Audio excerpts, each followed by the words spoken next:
Hello everyone, your তোমাদের সবাইকে স্বাগত জানাই। পড়াশোনা সংক্রান্ত ভালো ভালো ভিডিও পাওয়ার জন্য আমার চ্যানেলটিকে সাবস্ক্রাইব করে পাশে থাকা বেল আইকনটি প্রেস করে নিও। আজ আমি তোমাদের ক্লাস 4 এর প্রাইমারি ইংলিশ বুক থেকে এক্সারসাইজ 13টা নিয়ে আলোচনা করব। তো এক্সারসাইজ 13 কি বলেছে চলো দেখা যাক।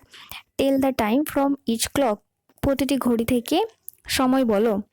নাম্বার 1 বলেছে, ফার্স্টে আমরা ঘড়িটা দেখি।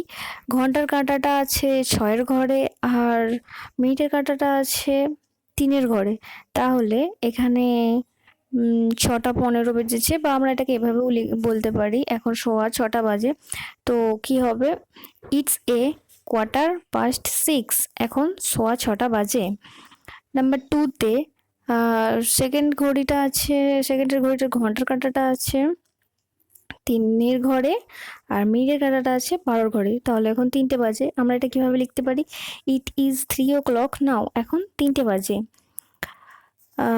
3 নম্বর ঘড়িটাতে দেখো ঘন্টার কাঁটাটা প্রায় 9-এর ঘরে আছে আর মিনিটের কাঁটাটা 8-এর ঘরে।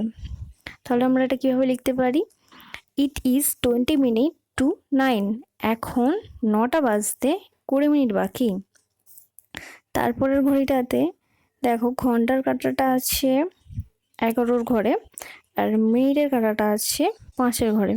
তো এটা কিভাবে লিখতে পারি, ইট ইজ 25 minutes past 11, এখন 11:25 বাজে। আজকের ভিডিওটা আমি এখানেই শেষ করছি। ভালো লাগলে তোমরা অবশ্যই একটা লাইক আর শেয়ার করে দিও। আর আমার ভিডিও যদি তোমরা মিস না করতে চাও তাহলে চ্যানেলটিকে সাবস্ক্রাইব করে পাশে থাকা বেল আইকনটি প্রেস করে নিও। দেখা হচ্ছে নেক্সট ভিডিওতে, বাই।